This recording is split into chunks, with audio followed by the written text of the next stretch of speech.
The morning I met the woman sleeping with my husband, I had just closed the biggest deal of my career. $3.2 million for a penthouse in Buckhead, commission that would fund my expansion into commercial real estate. I was riding high on success, feeling invincible, completely unaware that my personal life was about to explode in ways I never anticipated. My assistant knocked on my office door at 2:30, her expression uncertain. "There's a woman here to see you, Ms. Hayes. She doesn't have an appointment, but she says it's urgent. Personal matter?" I frowned, mentally scrolling through my calendar. I had a showing at 4 and paperwork to complete before then. Personal matters could wait. Tell her to make an appointment for tomorrow. She said you'd say that. My assistant hesitated. She also said to tell you it's about Darnell and an apartment in Midtown. The words hit me like ice water. Darnell was my husband. The Midtown apartment was my property, a 2-bedroom unit I had purchased 8 years ago before I even met him. It was the first major investment of my career, the foundation upon which I had built my real estate portfolio. Why would a stranger be connecting my husband to that apartment? "Send her in," I said, straightening in my chair and composing my features into the neutral mask I wore for difficult negotiations. The woman who entered my office was younger than me by perhaps 4 years, with natural hair styled in elegant twists and the kind of careful makeup that suggested she had prepared for this meeting. She was beautiful, I noted objectively, with high cheekbones and full lips and an anxious energy that made her seem almost fragile despite her put-together appearance. "Mrs. Hayes," she said, her voice trembling slightly. "Thank you for seeing me. My name is Jasmine Cole. I'm having an affair with your husband." I had been in countless negotiations where the other party tried to shock me into making mistakes. I had faced hostile clients, aggressive competitors, and deals that fell apart at the last minute. Nothing had prepared me for this moment, but years of professional composure kept my expression neutral, even as my heart began to race. "Sit down, Ms. Cole." I gestured to the chair across from my desk. "And tell me why you're here." She sat, clutching her purse like a lifeline, and the story came pouring out. She had met Darnell 8 months ago at a coffee shop downtown. He had been charming, attentive, everything she had been looking for after years of struggling as a single mother. He told her he was a successful real estate investor, that he owned multiple properties around Atlanta, that he was looking for someone special to share his life with. "He never mentioned being married?" I asked, my voice carefully controlled. "Never. He said he was divorced, that his ex-wife had been cold and career-focused, that she never appreciated him." Jasmine's laugh was bitter. I believed every word. I thought I had finally found someone who would treat me right. She described the relationship, the expensive dinners, the weekend getaways, the promises that grew more elaborate as the months passed. Darnell had told her he wanted to marry her, to give her and her daughter the life they deserved. And 3 weeks ago, he had made his grandest promise yet. "He said he was going to give me an apartment," Jasmine continued. "A luxury unit in Midtown that he's been holding as an investment. He showed it to me twice, gave me the grand tour, talked about how we would redecorate it together." She paused, her eyes meeting mine. "That's how I found out about you?" "What do you mean?" "I'm not stupid, Mrs. Hayes. When a man promises to give you property, you do your research." I looked up the address in public records, and the owner wasn't Darnell Hayes. It was Morgan Hayes. She pulled out her phone and showed me a screenshot of the property records. I didn't understand at first. I thought maybe it was a relative, a sister, someone with the same last name. So I did more digging, and I found your wedding announcement from 5 years ago. I looked at the screenshot, at my own name on the deed of the apartment my husband had apparently been showing off as his own. The audacity of it was almost impressive. Darnell had taken my property, my investment, my professional achievement, and presented it to his mistress as evidence of his success. "Why are you telling me this?" I asked. "Most women in your position would disappear, pretend they never found out the truth." Jasmine's expression hardened. "Because I'm angry, Mrs. Hayes. Not at you. At him. He looked me in the eye for 8 months and lied about everything. He made me believe I was special, that he was building a future with me, and the whole time he was married to someone else and promising me property that wasn't even his to give." She leaned forward, intensity radiating from her. I have a daughter. I have been working 2 jobs trying to give her a better life. I don't have time for men who waste my time with lies. And I definitely don't have time for men who think they can play games with women and get away with it. I studied her, this woman who by all conventional logic should have been my enemy. She had slept with my husband, had believed she was building a relationship with him, had accepted his gifts and his promises. But she had not known the truth. She had been deceived just as thoroughly as I had, perhaps more so because at least I had the legal status of wife, while she had nothing but lies. What exactly are you proposing, Miss Cole? Jasmine took a deep breath. I want to help you destroy him. I don't know how yet, but I know that a man like Darnell doesn't deserve to walk away from this unscathed. He's been playing both of us, and I think together we could make him pay. I sat back in my chair, my mind racing through possibilities. The professional in me was already assessing the situation, identifying assets and liabilities, calculating risks and rewards.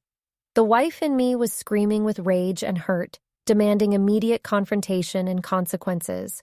But beneath both of those voices was something else, something colder and more strategic. Darnell thought he was clever. He had been conducting an affair for 8 months, had been showing my property to his mistress, had been planning to somehow give her an apartment that wasn't his. He believed he was getting away with it, that neither woman in his life was smart enough to figure out what he was doing. He had underestimated both of us. I need time to think, I said finally, and I need to do my own investigation. If what you're telling me is true, there may be more that neither of us knows about. Jasmine nodded, relief evident in her expression. That's fair. I wouldn't trust me either in your position. She pulled a card from her purse and placed it on my desk. That's my cell number. Call me when you're ready to talk. I meant what I said, Mrs. Hayes. I want to help you take him down. After she left, I sat alone in my office for a long time, staring at the card she had left behind. The deal I had closed that morning seemed impossibly distant now, a triumph from another lifetime. My marriage, which I had believed was stable if imperfect, had been revealed as a facade covering something rotten at its core. I thought about Darnell, about the man I had married 5 years ago. He had been charming then too, attentive and admiring of my success in ways that had felt refreshing after years of dating men who were threatened by my career. He worked in sales for a mid-level company, nothing spectacular but respectable enough. I had never minded being the higher earner. I believed in partnership, in building together, in valuing people for who they were rather than what they made. But somewhere along the way, something had shifted. Darnell had grown more distant, more secretive, more prone to unexplained absences and vague explanations. I had attributed it to work stress, to the natural evolution of a long-term relationship, to the adjustments that every couple had to make. I had never considered that he might be living an entirely separate life with another woman. And the apartment. My apartment. The first property I had ever purchased, the investment that had launched my career in real estate. Darnell had been showing it to his mistress as if it were his own achievement, his own success, his own gift to bestow. The violation was not just personal, but professional, an assault on everything I had built with my own talent and labor.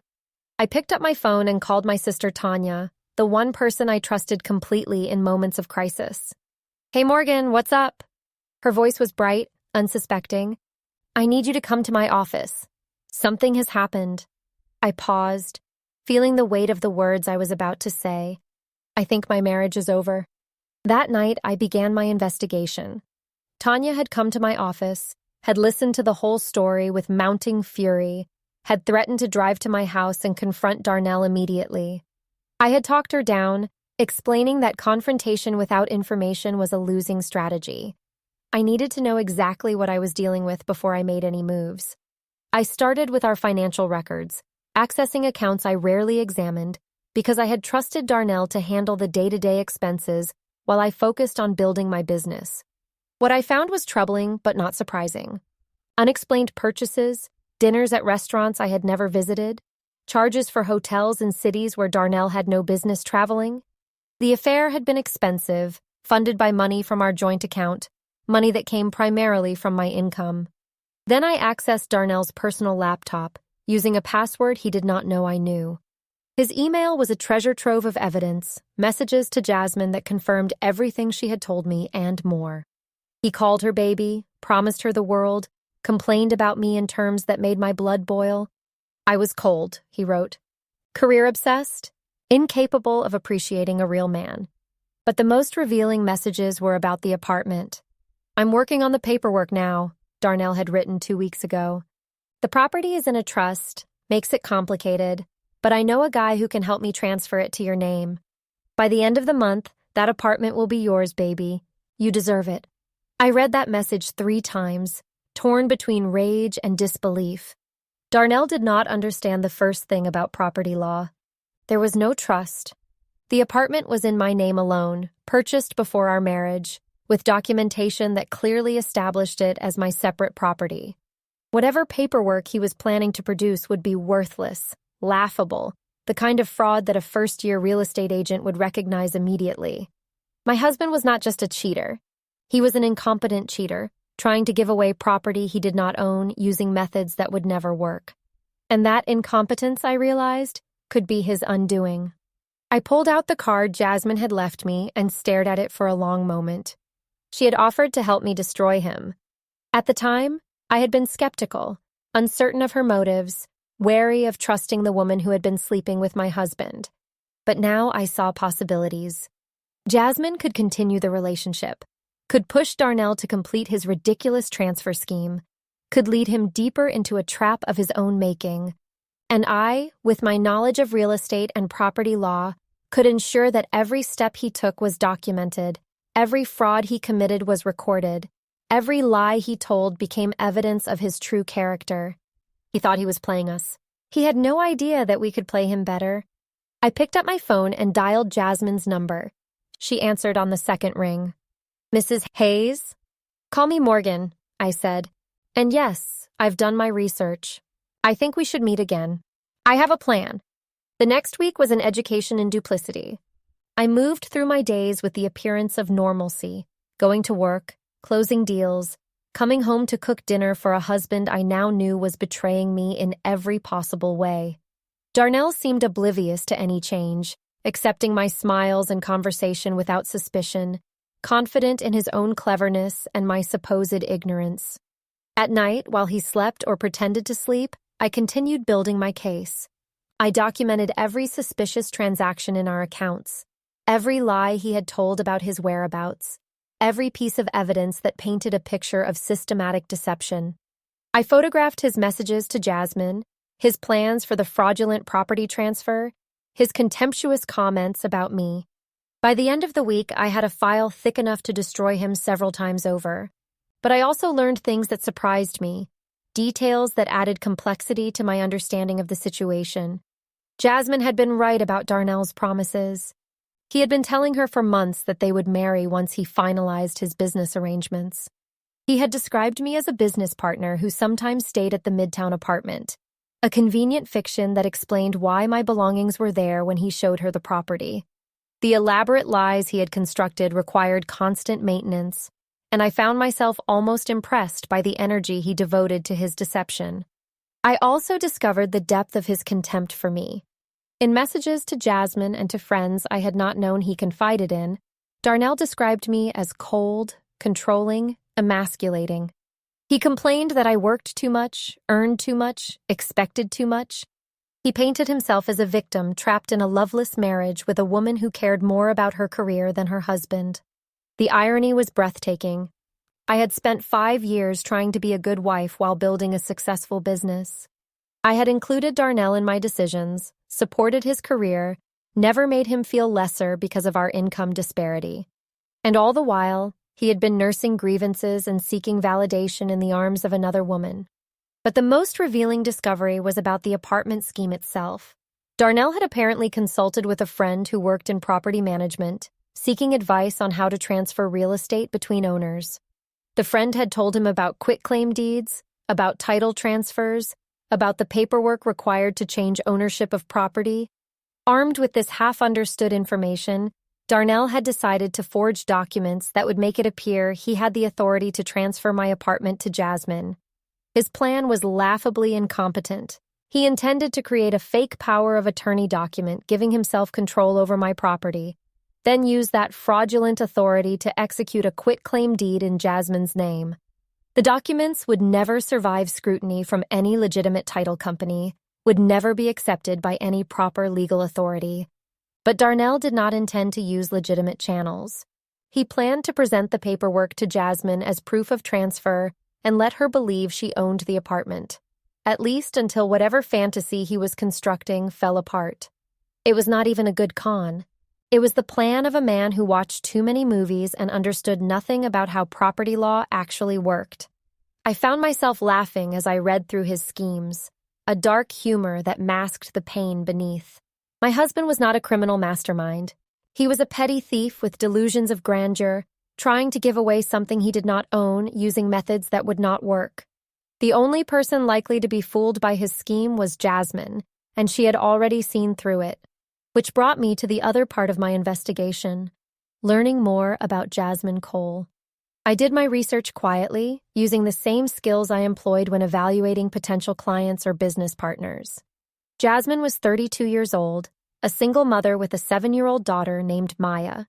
She worked as an administrative assistant at a marketing firm, earning enough to cover her expenses, but never quite enough to get ahead. She had grown up in Decatur, attended community college, and had been working steadily since she was 18 years old. Her social media painted a picture of a woman trying hard to build a good life against difficult odds. Photos with her daughter at parks and museums. Posts celebrating small victories at work. Nothing suggested the kind of person who would knowingly pursue a married man. If anything, the evidence supported her claim that she had genuinely believed Darnell's lies. I thought about what she had told me, about how Darnell had presented himself as a successful single man looking for love. He had taken advantage of her hopes and her vulnerabilities, just as he had taken advantage of my trust and my generosity. In a different sense, Jasmine and I were both his victims, both women he had deceived for his own benefit. That realization shifted something in my thinking. I had initially been wary of Jasmine, uncertain whether her approach was genuine or some elaborate trap.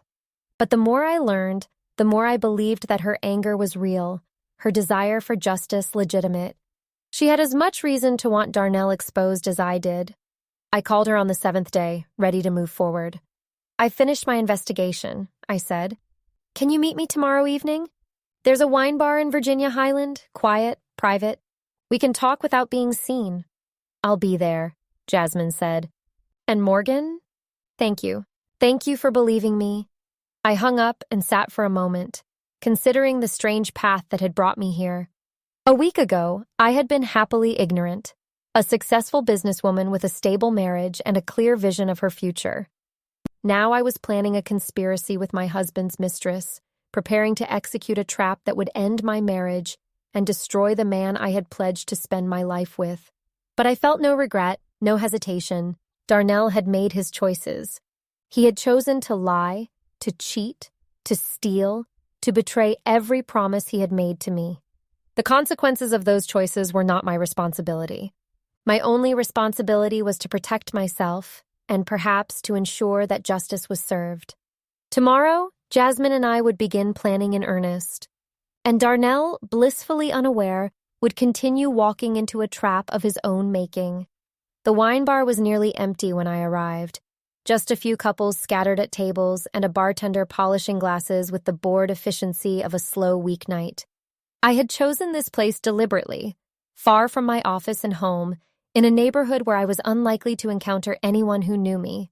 What Jasmine and I were about to discuss required privacy. She arrived 10 minutes after me, looking nervous but determined. She had dressed professionally, as if for a job interview, and I appreciated the effort. This was a serious matter, and she was treating it as such. "Thank you for meeting me," she said, sliding into the booth across from me. "I wasn't sure you would actually call." I almost didn't. I signaled the bartender for 2 glasses of the house red, but then I kept reading my husband's messages, his plans, his complaints about me. And I realized that whatever happened between you and him, you were deceived just as much as I was. We spent the first hour establishing trust, sharing details, comparing notes. Jasmine told me more about her relationship with Darnell, the promises he had made, the future he had painted. I told her about the reality of our marriage, the financial arrangements, the properties that were mine alone. By the time we had finished our first glasses of wine, we understood each other's positions with clarity. So he really thinks he can just sign some papers and give me your apartment? Jasmine shook her head in disbelief. That's not how any of this works. No, it isn't. But Darnell doesn't understand that. He thinks he's smarter than everyone around him, and that confidence makes him careless. I leaned forward, lowering my voice, which is exactly what we're going to use against him. I laid out my plan in careful detail. Jasmine would continue her relationship with Darnell as if nothing had changed, encouraging his scheme to transfer the apartment. She would ask questions, express excitement, push him to move faster with the paperwork. Meanwhile, I would prepare fake documents that looked legitimate enough to fool Darnell, but would have no legal validity whatsoever. When he presents you with the paperwork, you act thrilled. You sign whatever he puts in front of you, you thank him, you make him feel like the successful man he thinks he is. I smiled, a cold expression. And the whole time, we'll be recording everything.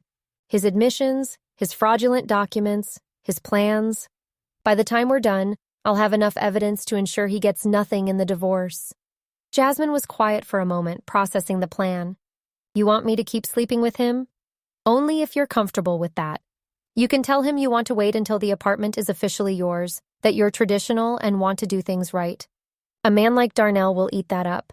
It plays to his ego. And what happens when he finds out? When he realizes we've been working together? He'll have already signed documents admitting to fraud.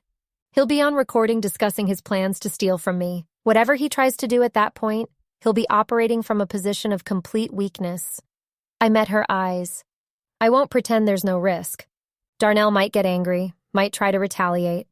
But by the time we're done, he won't have the resources to hurt either of us.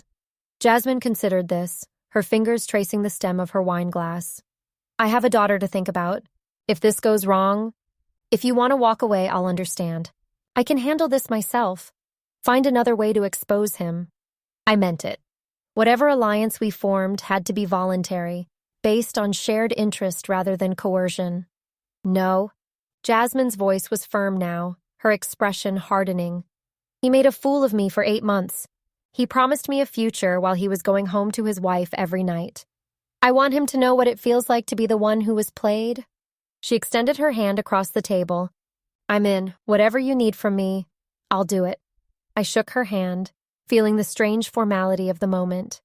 Two women who should have been enemies, bound together by a common betrayal. Then let's get to work, I said. We have a husband to destroy. Over the next 3 weeks, Jasmine and I became unlikely partners in a project of calculated revenge. We met regularly, always in different locations, always careful to avoid any overlap with our normal lives.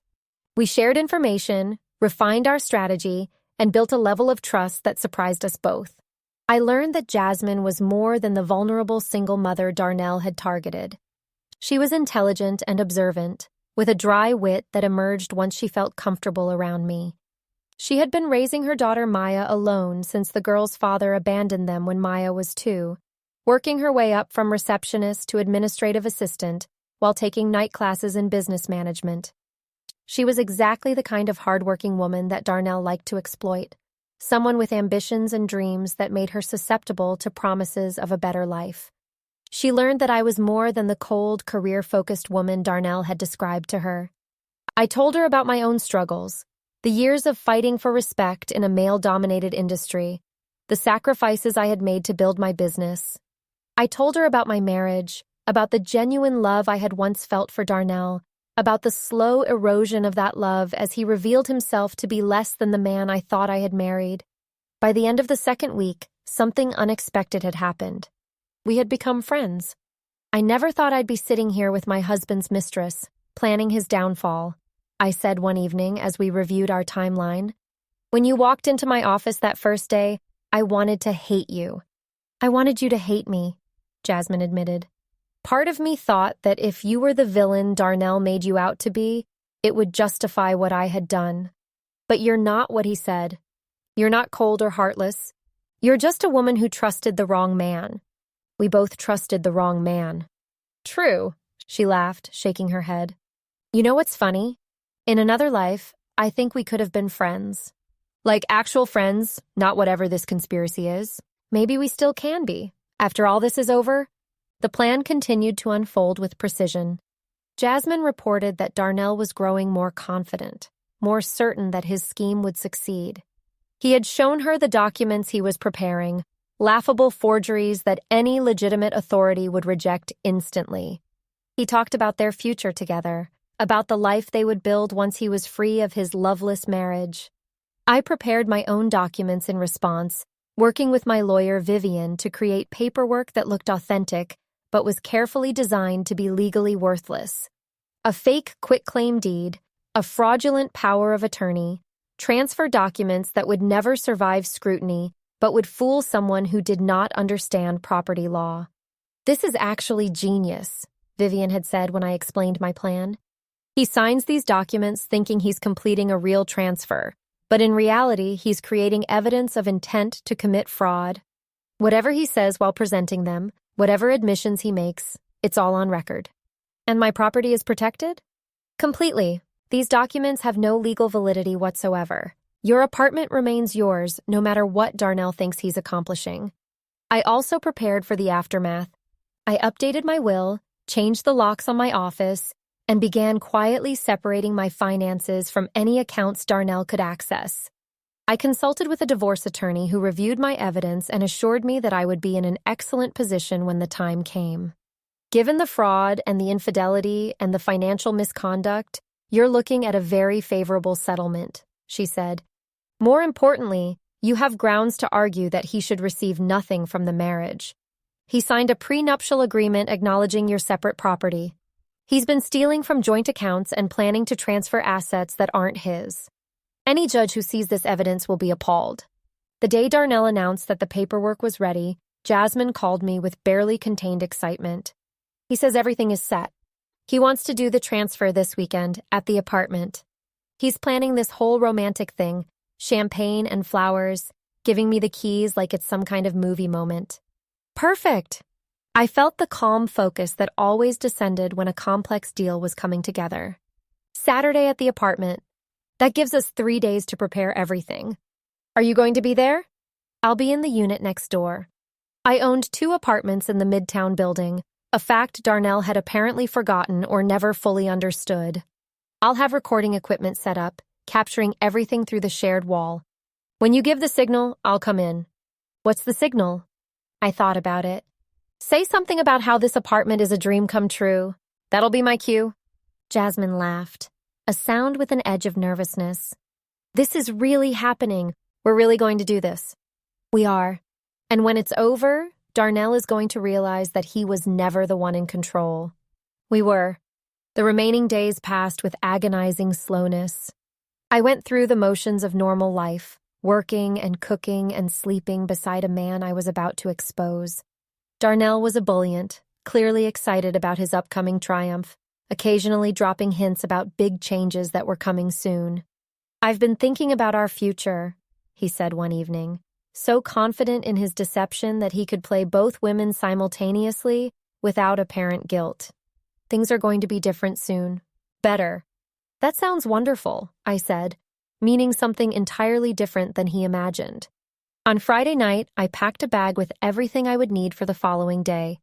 Recording equipment, backup batteries, the fake documents I would present as evidence after the confrontation. I also packed the divorce papers, already signed by me, ready for Darnell's signature. I thought about the woman I had been a month ago, before Jasmine walked into my office. I had been successful but blind, accomplished but deceived. The betrayal had shattered my illusions, but it had also revealed something important. I was stronger than I knew. I was capable of strategic thinking even in the midst of emotional devastation. I was not the cold, uncaring woman Darnell had portrayed to his mistress. I was a woman who had been wronged and who was now taking steps to make it right. Tomorrow my marriage would end. Tomorrow Darnell would learn that the women he thought he was manipulating had been manipulating him all along. Tomorrow justice would be served. I slept better that night than I had in weeks. Saturday morning dawned bright and clear, perfect weather for the destruction of a marriage. I left the house early, telling Darnell I had a client meeting that would run most of the day. He barely looked up from his phone, already lost in whatever final preparations he was making for his afternoon performance. I arrived at the Midtown building and let myself into Unit 1402, the apartment adjacent to the one Darnell planned to gift to Jasmine. The units shared a wall in the living room, and I had arranged the recording equipment to capture audio clearly through the shared structure. A small camera was positioned near a vent that connected to the other unit's HVAC system, providing a limited but useful video angle. Jasmine arrived at noon, letting herself in with the key I had given her. We did a final review of the plan, testing the equipment, going over her talking points. She was nervous but determined, her hands steady as she arranged the champagne glasses Darnell had requested she have ready. "Remember," I said, "the goal is to get him to admit as much as possible. Ask questions, express confusion, make him explain things in detail. The more he talks, the more evidence we have. And if he gets suspicious, he won't. Men like Darnell don't suspect the women they've fooled. They're too confident in their own brilliance." I retreated to Unit 1402 and waited. The recording equipment hummed quietly, capturing empty silence, waiting for the performance to begin. Darnell arrived at 2 o'clock exactly, his voice carrying through the wall as he greeted Jasmine with the enthusiasm of a man about to close a deal. I listened as he made small talk, as he uncorked the champagne, as he built toward the grand gesture he had been planning. "Baby, I have something special for you," he said, his voice dripping with false sincerity. "Come sit down. I want to show you something." I heard the rustle of papers, the creak of furniture, the soft sounds of two people settling onto a couch. This was it, the moment we had been building toward. "These are the transfer documents," Darnell explained, his tone instructional and proud. "I've been working with a specialist to get everything arranged. Once you sign here, this apartment will be officially yours." "But I thought you said the property was in a trust," Jasmine said, playing her role perfectly. "How did you manage to transfer it?" "Let's just say I know how to work the system." Darnell's laugh was self-satisfied. "The apartment has been in my wife's name for tax purposes, but I've had control of it for years. She doesn't even pay attention to our real estate holdings. Too busy with her precious career." I felt my jaw tighten at his casual dismissal, but I remained still, letting the recording capture every word. "So your wife doesn't know about this?" Jasmine pressed. "Morgan doesn't know about a lot of things." His voice carried the smug certainty of a man who believed himself untouchable. "She thinks she's so smart with her business and her properties, but she never notices what's happening right under her nose. I've been planning this for months, and she's completely oblivious. And these documents are legitimate? I won't get in trouble for accepting this? Baby, trust me, everything is legal and proper. I've got a power of attorney document that gives me the right to transfer properties in her name. She signed it years ago and forgot about it." He laughed again. "The beautiful thing is, by the time she figures out what happened, we'll be long gone. Starting our new life together." I had heard enough. More than enough. Darnell had just admitted on recording that he was transferring property that belonged to me using fraudulent documents his wife had never signed. Whatever sympathy he might have garnered in a divorce proceeding had just evaporated. "This is really happening," Jasmine said, her voice carrying the signal we had agreed upon. "This apartment is a dream come true." I stood up, took a deep breath, and walked out of Unit 1402. The hallway was empty as I crossed to Unit 1404, using my key to unlock the door. I pushed it open and stepped inside, finding exactly what I expected. Darnell on the couch with documents spread before him, Jasmine beside him with a pen in her hand, both of them frozen at my unexpected entrance. "Hello, Darnell," I said calmly. "I think we need to talk about your real estate investments." The expression on Darnell's face was worth every moment of planning, every hour of investigation, every sleepless night I had spent preparing for this confrontation. His confident smile collapsed into confusion, then disbelief, then a terror so profound that I almost felt sorry for him. Almost. "Morgan." He scrambled to his feet, scattering papers across the floor. "What are you doing here? How did I know about your little scheme to give away my apartment?" I walked further into the room, my movements calm and deliberate. "That's an interesting story. Would you like to tell it, or should I? His eyes darted between me and Jasmine, trying to calculate what had happened, how his carefully constructed reality had shattered so completely. Baby, he said to Jasmine, his voice taking on a pleading quality. I don't know what she told you, but she didn't tell me anything I hadn't already figured out. Jasmine stood and moved to stand beside me, a gesture of solidarity that made Darnell's confusion deepen. I'm the one who went to her, Darnell. 3 weeks ago. I told her everything about us, about the apartment, about your plans. You what? Did you really think I was that stupid? Jasmine's voice carried the anger she had been suppressing for weeks. You showed me property records that had her name on them. You talked about your business partner who sometimes stayed here. I did my research, Darnell. I found out who she really was within a week of you first showing me this apartment. Darnell's face cycled through several more expressions before settling on something like indignation. So what is this? Some kind of setup? You two have been working together? From the moment she walked into my office. I pulled out my phone and showed him the screen. And everything you've said today has been recorded. Every admission of fraud, every contemptuous comment about me, every detail of your scheme to transfer property that was never yours to give. The blood drained from Darnell's face. You can't do that.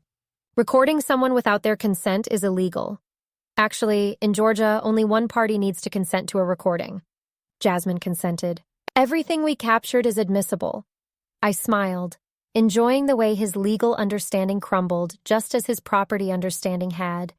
You really should have done more research before attempting real estate fraud. This is my apartment too. Darnell was grasping now, searching for any argument that might save him. We're married. Community property? Georgia isn't a community property state. It's an equitable distribution state. I watched his confusion deepen. And even if it were, this apartment was purchased 3 years before our marriage with my own funds. It's documented as my separate property.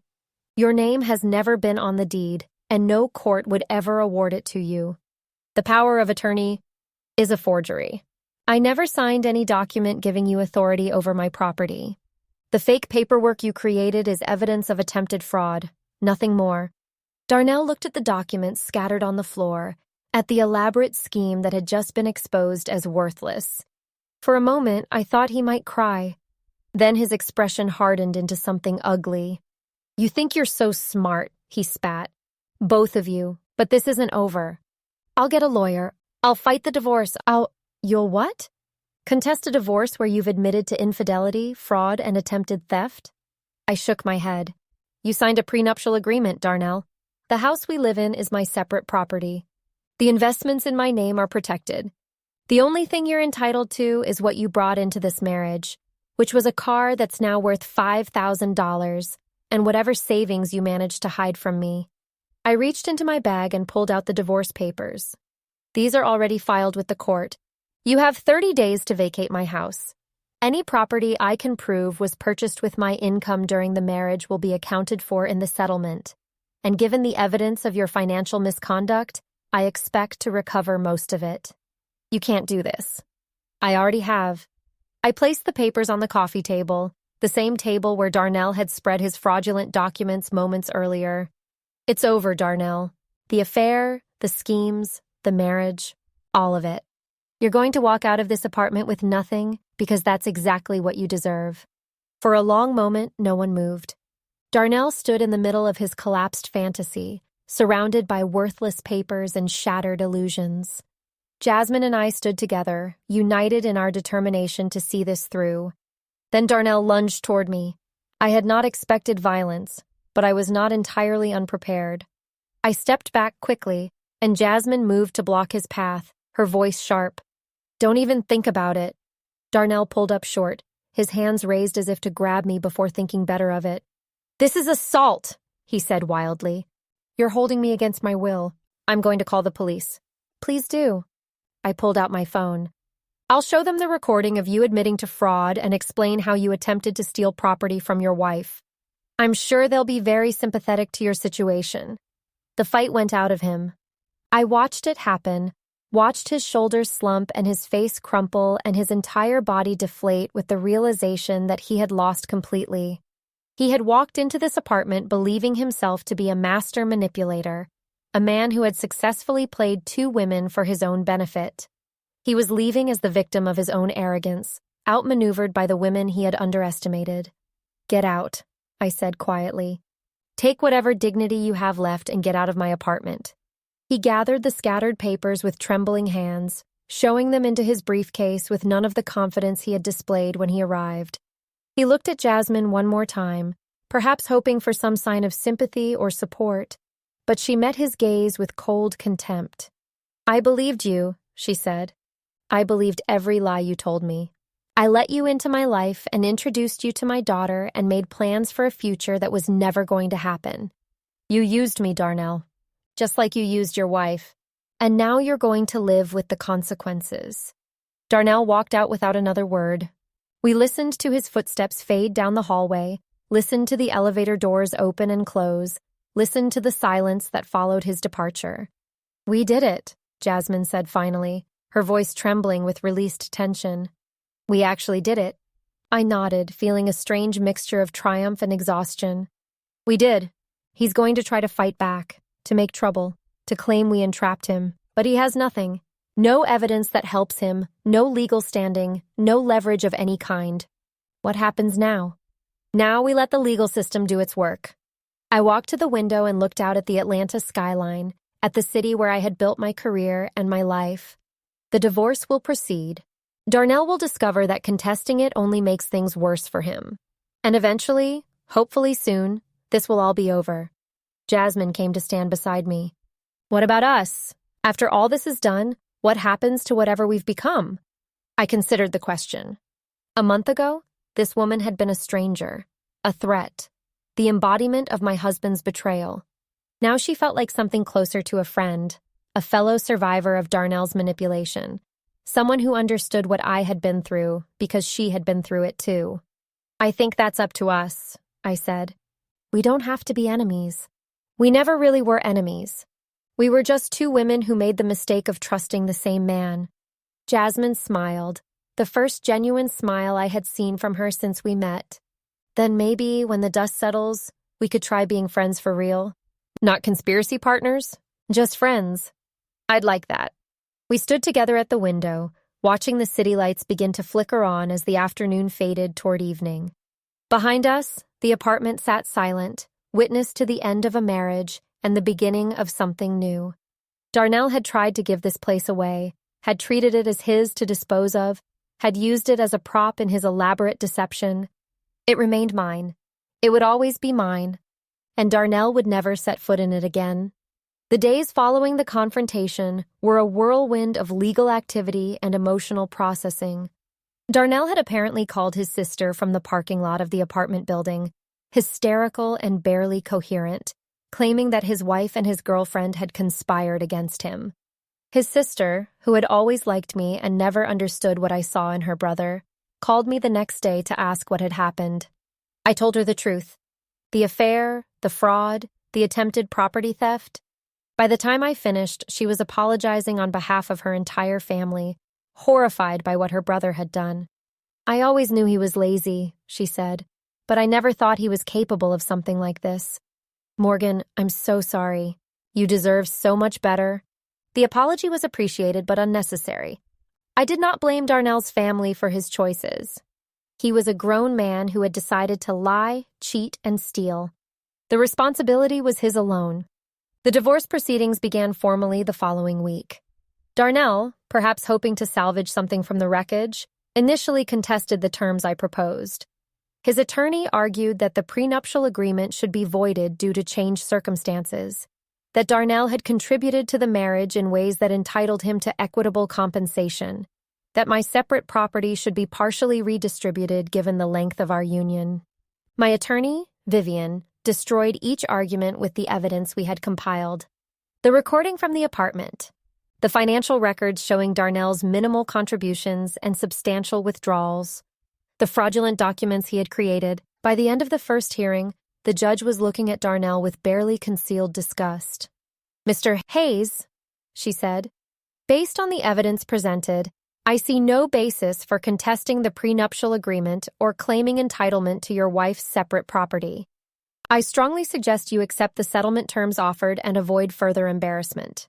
Darnell's attorney requested a recess to confer with his client. When they returned, Darnell agreed to sign the papers. The divorce would be final within 90 days. He moved out of my house the following weekend, loading his belongings into a rental truck while I watched from the kitchen window. His mother came to help him, shooting daggers at me with her eyes as if I were the villain in this story. I did not engage with her. Nothing I said would change her perception, and I had no interest in justifying myself to the family of a man who had betrayed me so thoroughly. When the truck pulled away, I walked through my empty house and felt something I had not expected. Relief, yes, but also grief. I had loved Darnell once. I had believed in our marriage, had invested years of my life in building something I thought was real. Discovering that it had all been a lie was devastating, even if the outcome was ultimately positive. Jasmine called that evening to check on me. We talked for an hour, sharing our feelings about the situation, supporting each other through the strange aftermath of our shared trauma. She told me that her daughter Maya had asked about Mommy's friend Darnell, and that she had explained, in age-appropriate terms, that he would not be coming around anymore. She took it better than I expected, Jasmine said. Kids are resilient, I guess. And honestly, I think she sensed something was off about him. She never warmed up to him the way she did with other people. Children are perceptive. They see things adults miss because we're too busy wanting to believe the best. Speaking of believing the best, Jasmine hesitated. I've been thinking about what comes next. For me, I wasted 8 months on Darnell when I could have been building something real. I don't want to make that mistake again. What do you want to do? Focus on myself, on Maya, on building a career that actually goes somewhere. She paused. I know we talked about staying friends after this, and I want that. But I also want you to know that I'm serious about changing my life. I'm not going to be the woman who got played by a married man. I'm going to be something more. I smiled, recognizing the determination in her voice. It was the same determination I had felt at various turning points in my own life, the resolve to become better than the circumstances that had challenged me. If you ever want to get into real estate, I said, come see me. I'm always looking for good people to train, and you've already shown that you can handle difficult situations with intelligence and grace. You'd really do that? After everything? Jasmine, you came to my office and told me the truth when you could have walked away and pretended nothing happened. You worked with me for 3 weeks to expose a man who wronged both of us. If that's not the kind of person I want on my team, I don't know what is. The silence on the other end told me she was processing the offer. When she spoke again, her voice was thick with emotion. Thank you, Morgan. For everything. For believing me. For including me. For seeing me as more than just the other woman. You were never just the other woman. You were another victim of the same con artist. And now we're both free of him. We said goodbye with promises to meet for dinner the following week, to continue building the friendship that had emerged from the ruins of our shared betrayal. When I hung up, I sat in the quiet of my empty house and thought about everything that had happened. A month ago, I had been a successful but deceived woman, oblivious to the betrayal happening under my roof. Now I was divorced, enlightened, and strangely hopeful. The pain was still there, but so was something else. A sense of possibility. A feeling that the best chapters of my life were still ahead. Darnell had tried to take everything from me. He had failed. And in the process, he had inadvertently given me something valuable. The clarity to see my life as it truly was, and the opportunity to build something better. 6 months after the divorce was finalized, I stood in my midtown apartment and watched the sunset over Atlanta. The same apartment Darnell had tried to give away, the same space where his schemes had unraveled, was now more mine than ever. I had redecorated since then, replacing furniture that held memories of my marriage with pieces that reflected only my own taste. The result was a space that felt fresh and unburdened, a physical representation of the emotional transformation I had undergone. My phone buzzed with a text from Jasmine. Running 5 minutes late. Maya's teacher wanted to talk about the science fair project. Save me a glass of wine? I smiled and poured 2 glasses, setting them on the coffee table in preparation for her arrival. Our friendship had blossomed in the months since Darnell's downfall, evolving from conspiracy partners to genuine confidants. She had taken me up on my offer to explore real estate, starting with an assistant position at my firm while she studied for her license. She was a natural, I had discovered, with an instinct for people and properties that would serve her well in the industry. Her daughter Maya had become a welcome presence in my life as well, a bright and curious 7-year-old who had apparently decided that her mother's friend Morgan was the most interesting adult she knew. I had taken them both to the Georgia Aquarium last month, watching Maya's face light up at the whale sharks, feeling something warm and unfamiliar in my chest. The doorbell rang, and I opened it to find Jasmine looking harried but happy, her natural hair pulled back in a practical ponytail, her work clothes slightly rumpled from a long day. Sorry, she said, bustling inside. Mrs. Patterson would not stop talking about Maya's volcano project. Apparently, it's the most impressive thing she's seen in 15 years of teaching second grade. That's because Maya is brilliant. Like her mother. Jasmine laughed, accepting the wine I handed her and settling onto the couch. Speaking of brilliance, I got the results back from my practice exam. 92%. My instructor says I'm ready for the real thing. That's fantastic! When are you taking it? Next month. If I pass, I'll be officially licensed by Christmas. She shook her head, still seeming amazed by the turn her life had taken. A year ago, I was working a dead-end job and dating a man who was using me as a prop in his con. Now, I'm about to become a licensed real estate agent with a mentor who actually believes in me. You did the work, I said. I just gave you the opportunity. We talked about her upcoming exam, about a property she had helped me show earlier that week, about the latest developments in my expanding business. The conversation flowed easily, the way it did between people who had been through something difficult together and emerged as friends on the other side. Eventually, the topic turned to Darnell, as it occasionally did when we were together. I heard he's working at that car dealership in Marietta, Jasmine said. The one on the commercial strip near the highway. His sister mentioned something about that. Apparently he's selling used cars now, which is about the level of trustworthiness he deserves. Any contact since the divorce? I shook my head. He tried calling a few times in the first month, but I never answered. What could he possibly say that would matter? The man I thought I married never existed. The real Darnell is a stranger I have no interest in knowing. Same. He texted me once, about 3 months ago, said he was sorry, that he made mistakes, that he wished things could have been different. Jasmine's expression hardened. I blocked his number. I don't need his apologies. I need him to stay out of my life. The conversation shifted to lighter topics, and by the time Jasmine left to relieve her babysitter, we were laughing about a difficult client I had dealt with earlier in the week. I walked her to the door and hugged her goodbye, feeling grateful for the strange circumstances that had brought this woman into my life. After she was gone, I cleaned up the wine glasses and stood at the window, looking out at the city lights. A year ago, I had been living a lie without knowing it, married to a man who saw me as nothing more than a source of resources to exploit. Now I was divorced, independent, and surrounded by people who valued me for who I actually was. I thought about Darnell, out there somewhere selling used cars and living with the consequences of his choices. I did not feel sorry for him. He had made his decisions, had chosen to lie and cheat and steal, and now he was experiencing the natural results of those decisions.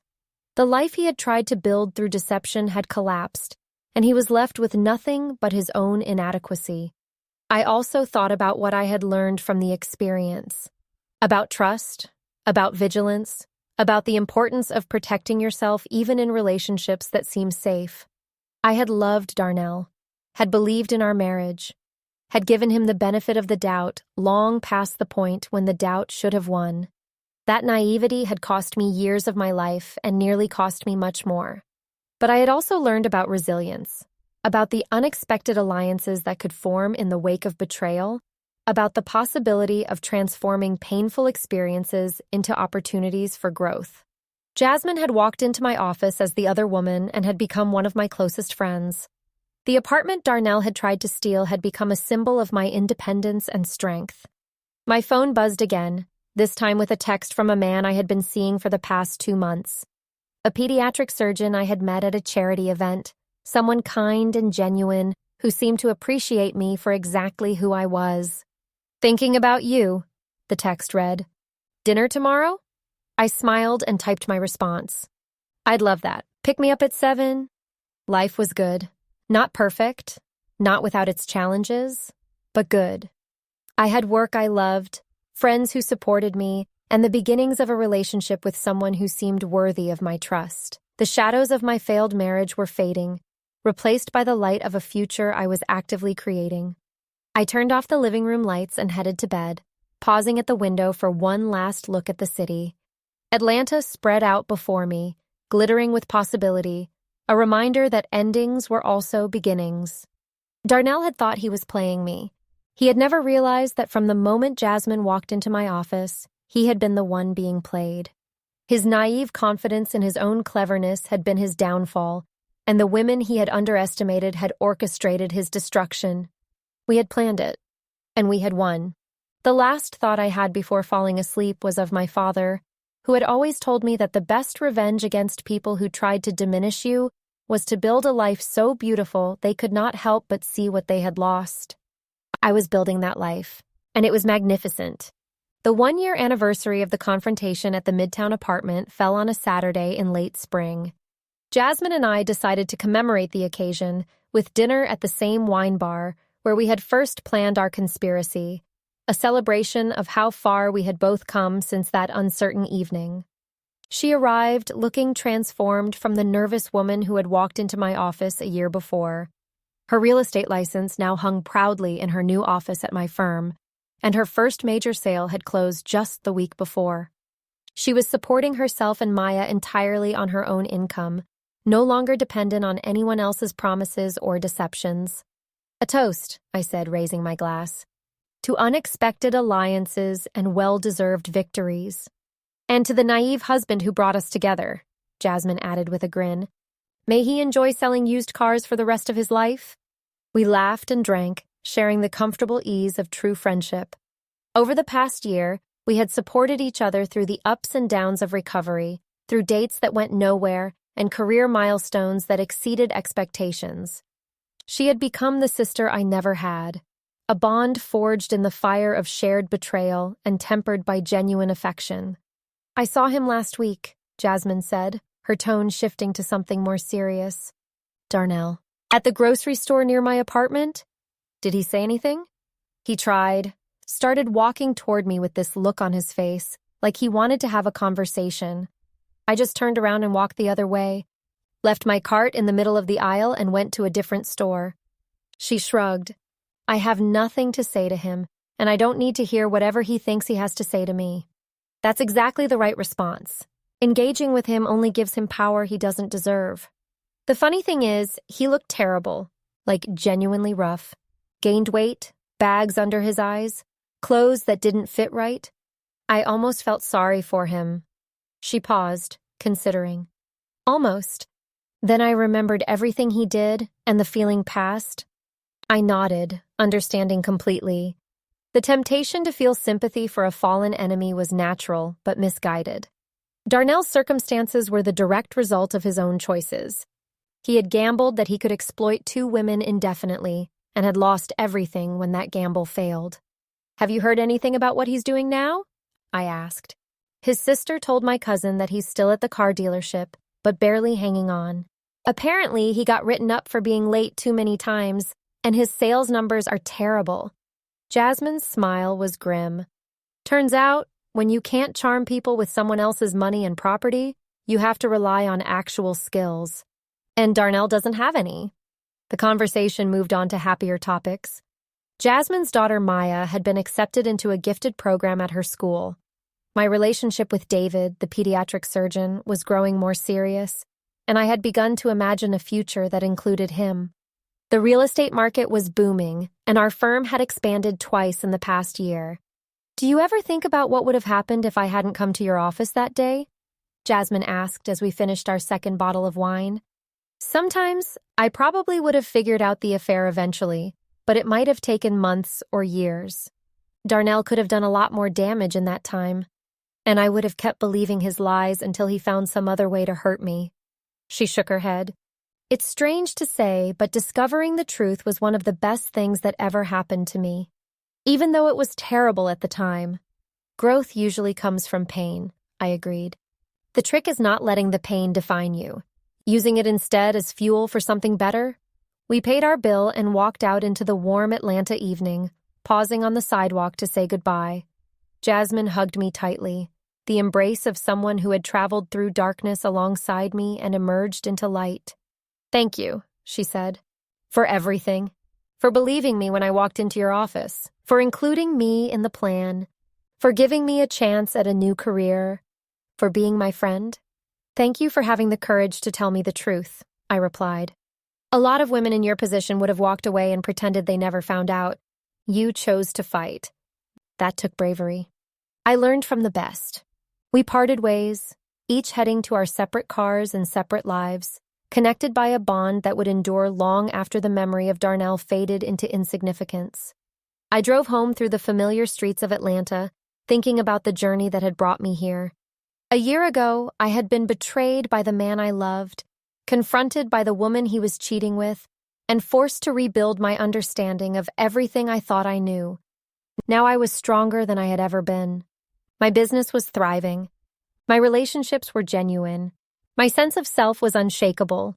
The naive husband who had tried to destroy me had instead catalyzed my transformation into someone better, someone wiser, someone who would never again be fooled by charming liars with empty promises. I parked in my driveway and sat for a moment, looking at the house I had bought with my own money and protected with my own vigilance. This was my home, my life, my future. No one could take it from me because I had built it with integrity and defended it with determination. Darnell had thought he was the smart one, manipulating two women for his own benefit while they remained oblivious to his schemes. He had never considered the possibility that those women might be smarter than him, might see through his lies, might join forces to bring him down. Little did he know, we had planned it all along, and in the end, we had won everything that mattered.